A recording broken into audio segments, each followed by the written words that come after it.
is hoping for could come true when these leaders do get elected into power. But at this moment, of course, there is, as you were talking to Aditya, consensus finally arrived, that too under a lot of pressure, because most of these young groups, most of these young people had given an ultimatum of, tonight, and they had said that their patience is running out, and if there is no consensus, the problem was stuck on the resolution of the assembly, which was finally, in fact, agreed upon when the army chief and the president met along with the other leaders. So tomorrow, at least, there is hope that people of Nepal would be looking for the roadmap ahead, and possibly elections in the next 6 months, which people with a new possibility, a new hope that they have kept on these young leaders.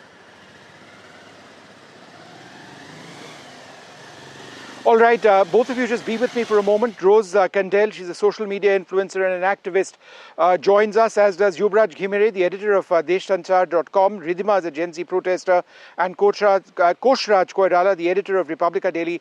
Thank you all very much for being with us. Yuvraj Ghimire, it's wonderful to be speaking to you again after so many years, very different circumstances now in Nepal. Do you believe that this is hopefully going to result in a lasting peace? Has the tension on the ground, which has been simmering, we've seen so much violence, has that effectively come to an end at this stage? Well, it's a hope, but much will depend on how much support the present cabinet will be able to gather from different political forces, including the parties who are quite discredited and whose government recently failed.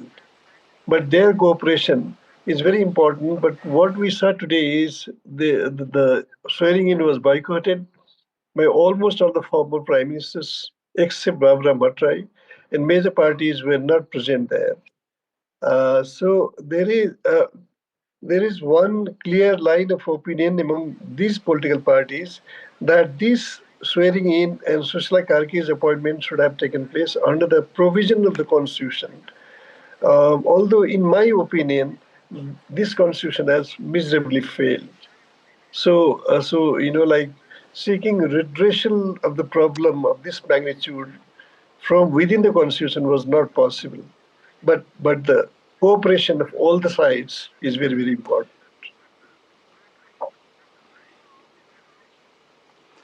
Let me go across to Ridhima, who's also with us. Thanks, Ridhima, once again for tuning in and joining us. Thank you for having me. There was a lot of disagreement between the Gen Z groups in the last 24 hours or so. How did that get resolved? Well, I think it's largely because the Gen Z groups and Mayor Balensa, who are influential figures. Actually, I just wanted to take that across to Ridhima. No, that's okay. That's okay. I wanted to, just 1 second, sir. I wanted to take that across to Ridhima. Ridhima, go ahead. Could you tell us how, in your opinion, the protests which we were seeing between different Gen Z groups came to an end? Protests between different Gen Z groups.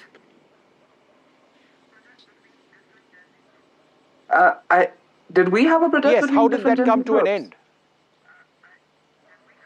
I can take that. Yeah, were there not different Gen Z groups who had different opinions who should actually be the interim prime minister, or was there unanimity? Because we were told that there were at least 3 other names doing the rounds. Yeah, please go ahead. You can answer this. Yeah, one. so we did have different groups that initiated the movement, that initiated the protest. However, the commonality was too strong to, to not focus on these things, on the things that really mattered, which was to end corruption, as vague as it sounds. I think that commonality brought us together. That is my personal opinion, of course. There was a discourse on who to be elected, but with polls that even I did on my social media platform, it showed Ms. Casey as the front runner. This whole discussion, I mean, it's going to surface in the news later.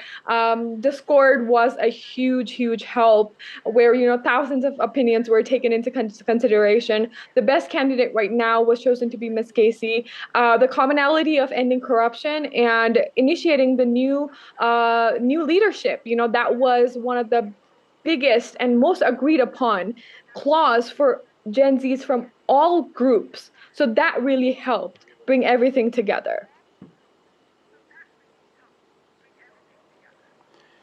Koshraj Koirala, what about the deposed government and their leaders? We know that they had to run away. They were evacuated. In other cases, they were beaten up. A, where have they all gone? And B, do the political parties that have existed in Nepal, are they still as significant as political forces? Yeah, thank you for having me. I think, yes, they are still a significant force in the country. And, many of the leaders, they are still under the protection of Nepal army. Some of them are still in Sivapuri barrack, which is just near, this Kathmandu. It's in the outskirts of the Kathmandu Valley. But yes, because, the UML, for example, is a cadre-based party and it has hundreds of, thousands of cadres, organized cadre. It is still a significant, formidable force. Even Nepali Congress has also significantly large number of, membership. So they are still, they are a formidable force. If you just ask me about their strength, like Gen Z group, this is like just emotionally in a connected group. They do not have organization. It's a very loose organization.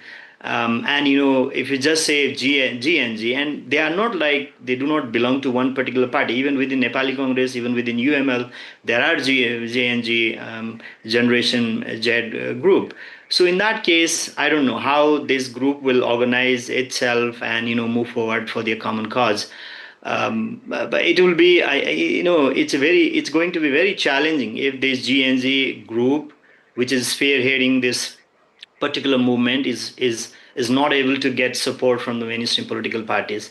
Their cooperation is very vital, and today's the fact that not many of the senior leaders of the existing mainstream parties were present during this swearing-in ceremony speaks a lot.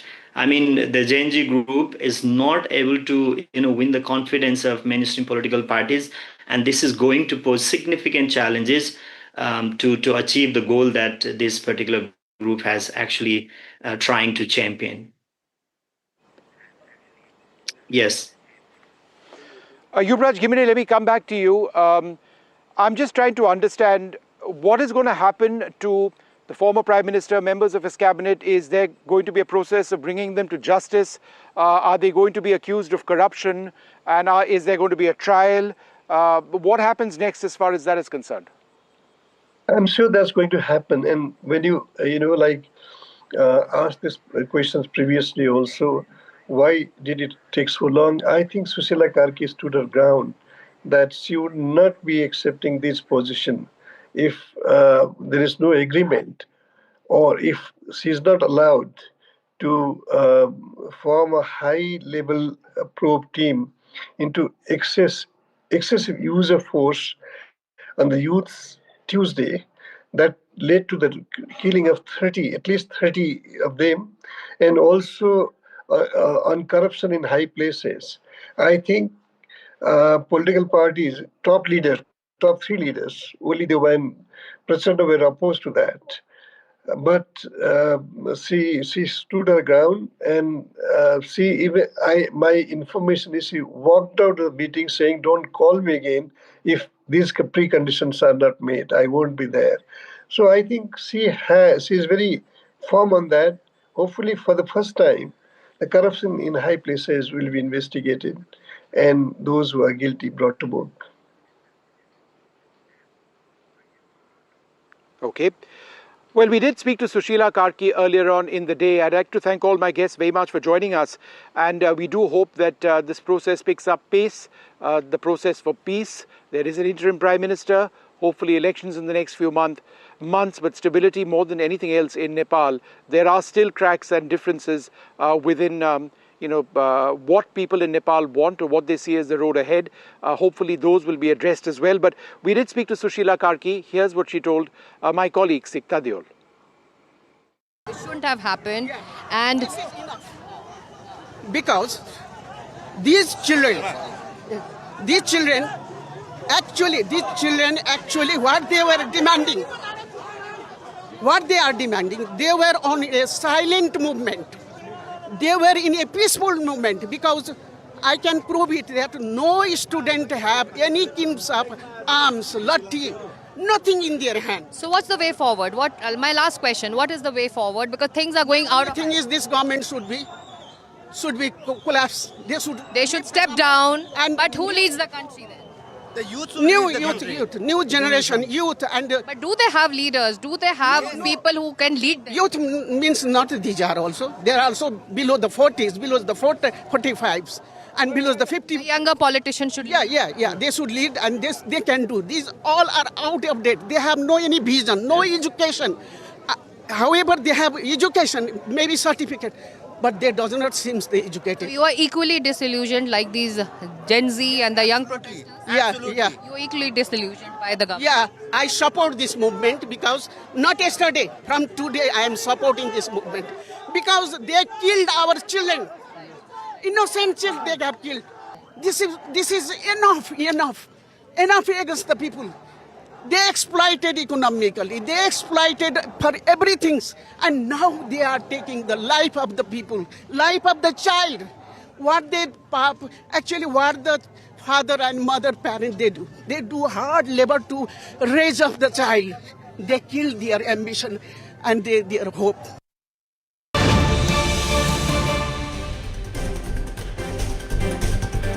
All right, well, we'll keep tracking the story in Nepal as it develops over the next couple of days.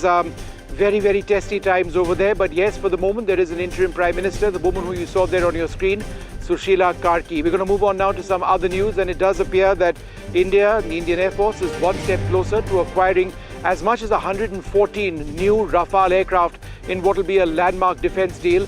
The biggest in India for sure, 2 lakh crores is the rough estimate, but certainly one of the biggest deals in the world. Now these Rafales would likely be built in India itself. The proposal has moved from the Air Force, which was looking at this entire process, and to the Ministry of Defense, which now needs to act on it. Shiv, we've been, and the Air Force has been looking at the acquisition of 114 new Rafale aircraft for several years. Do you believe that that process has now picked up pace, particularly after Op Sindoor? Vishnu, you're right. This has been a requirement for over a decade now, if not more.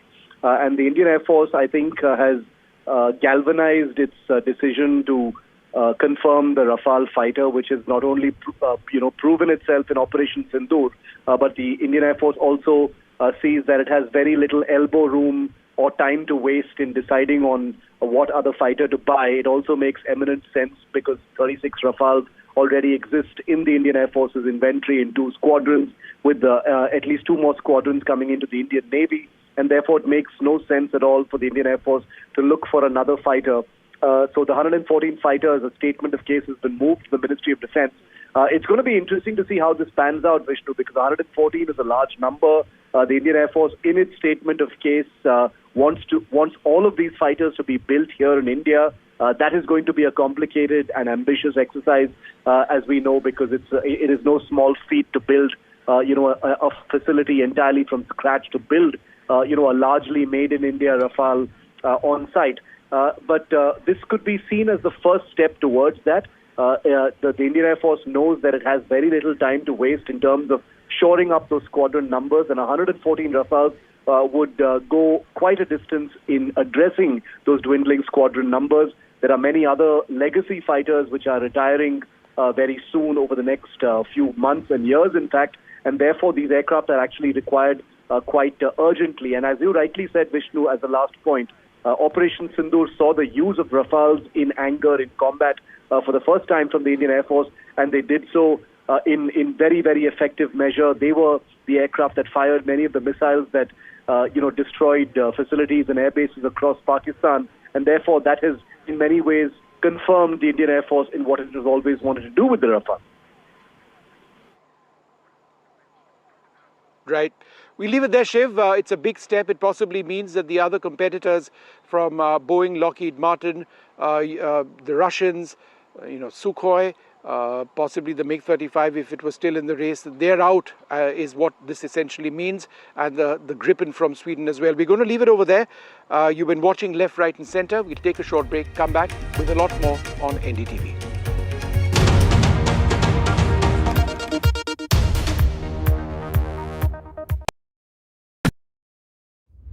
Vanakkam Tamil Nadu. Well, the battle for Tamil Nadu 2026 is open now. After Chief Minister Stalin rolls up his sleeves. And Vijay steps in as a star challenger. This is a mass gathering, not for cash. Meanwhile, a former Chief Minister, Edappadi Palanisamy, begins his fight back. The big comeback campaign by EPS has well and truly begun. These are all the ultimate players, and this is going to be the ultimate test.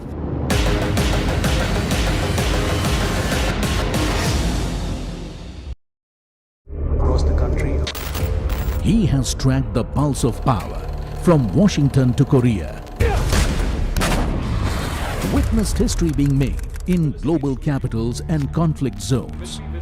Brought clarity to complex issues of national security and international affairs. And now, Aditya Raj Kaul begins a new chapter at NDTV.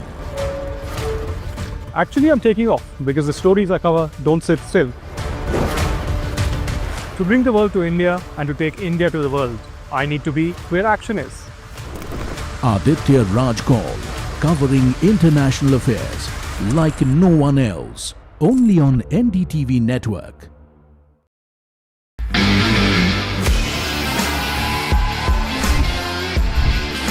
We're the only country with such a large population of youth and yuva. Pure talent और कुछ नहीं है.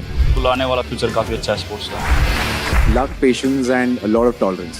Life can change overnight. जीवन में मैंने कोशिश की है सदैव चुनौती को अपनाने. We need to work towards an egalitarian society, regardless of gender and orientation.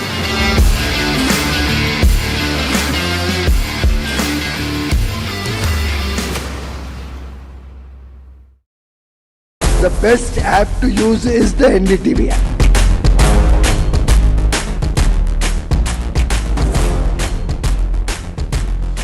दुनिया भर में जब भी भारतीय मीडिया की चर्चा होती है तो एनडीटीवी सबसे पहले जिक्र में आता है. मैं आपका बात से सहमत हूं. उल्टे हम भी जब विदेश जाते हैं, the best app to use is the NDTV app.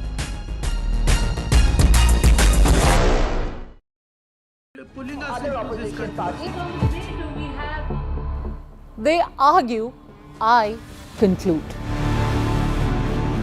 They deflect, I drill down.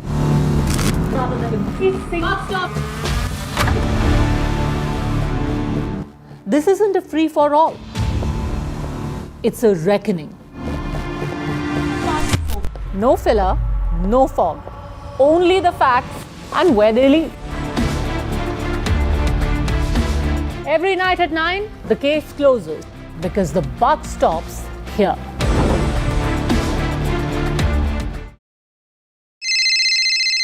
Hello बोलिए मैडम. डब्बा ट्रेडिंग कब से चल रहा है पता है मैडम आपको? हम और आप तो जन्म भी नहीं हुआ था हमारा.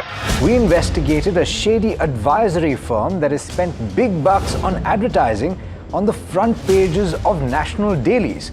ये आपको बिल्कुल उसका ऐसा हल्का सा भी खौफ नहीं है. मैडम एक बात को खौफ किस लिए रखना चाहिए तो बताओ. कौन सा गलत काम कर रहा हूँ मैं?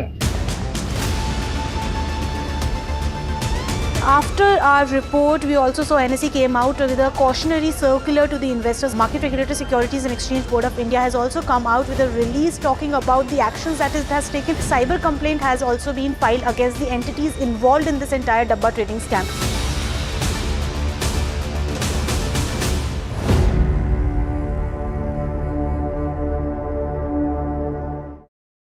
Presenting the all-knowing, all-powerful Tech Guru.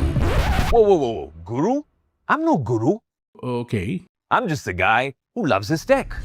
A show where the mysteries of megabytes and motherboards shall be unraveled. Bro, nobody talks like that anymore. This is all about connected ecosystems, EVs and AI that you can use in your daily life. That's what we do on Tech 360. Real talk, real reviews, tech that you can actually use. Tech has changed. So should your tech show.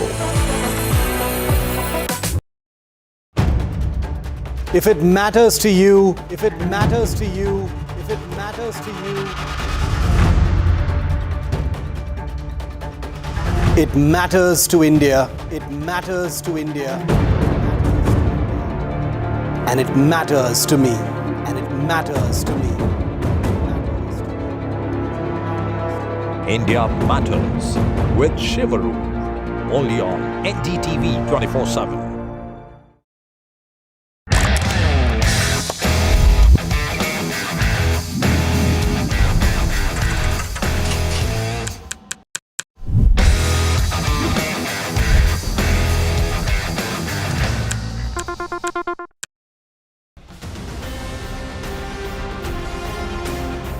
An unmatched immersive event. FM Takes India Inc. Questions live. 140 crore Indians will have one or the other thing touching them from 22nd September. The biggest industry names. Center versus state is not the point. All of us are together in it, and if states lose, I also lose. Top policy titles, the headline makers. What is the optimal way of engagement? So 100% of this will be passed on to the consumer. We'll be driving the growth of our country. All on one mega stage. The voices that matter. हम भी जब विदेश जाते हैं, the best app to use is the NDTV app. Speak only on NDTV. Rajasthan is history, culture, and much more. And I have been reporting on all things royal for more than 25 years. The colors, the culture, and the complexities of the Northeast is different from the rest of the country. I have been bringing the Northeast closer to the capital for over 15 years. Madhya Pradesh is the heart of India, and I have been capturing its every beat for over 10 years, covering the corridors of power. What is said, what is left unsaid, and what it actually means for you and me. I have it all covered. Kashmir is often called paradise on earth, a region that has been in a state of flux from conflict to India's crowning glory. I have been reporting and decoding Jammu and Kashmir for last 3 decades. The best app to use is the NDTV app.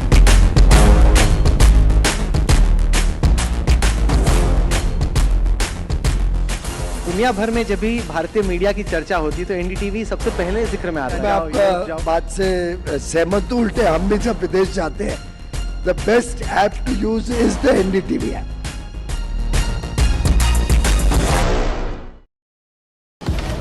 Breaking news का जमाना है, सबको तिल का ताड़ और राई का पहाड़ बनाना है। ऐसे में जनता के जूते के अंदर फंसा कंकड़ कौन देखे? बड़े बड़े मुद्दों के शोर में जमीन से जुड़े मुद्दे अक्सर खो जाते हैं। लेकिन देश तरक्की तब करता है जब जनता के माथे की शिकन हमारी हेडलाइंस बनती है। मैं सैयद सुहेल भारत को जीता हूं, भारत की बात बताता हूं एनडीटीवी इंडिया पर।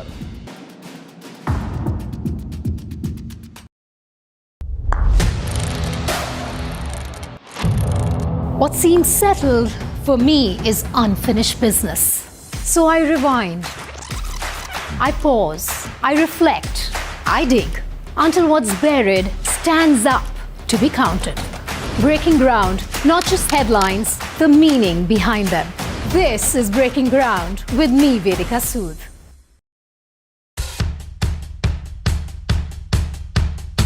The markets move fast. And so should your portfolio. Expert insights, real-time stock picks. Do I buy Ola? Should I hold CDSL for the long term? Buy, sell or hold. The answers you need, straight from the experts. Callers from India and across the world. Connect live, ask, decide and invest wisely. Your portfolio, your future. Ask Profit.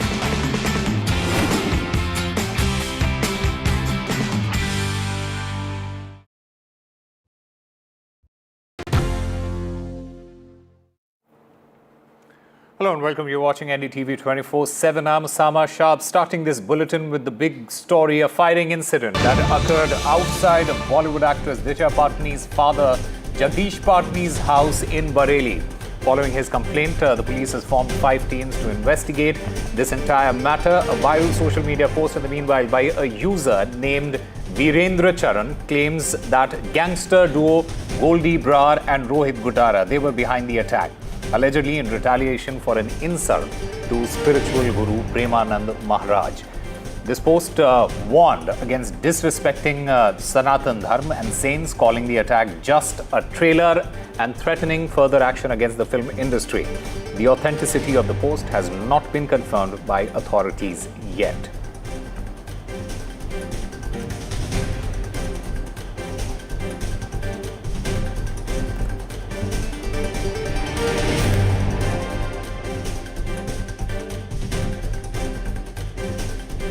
कल देर रात्रि लगभग 3:30 बजे retired CEO Shri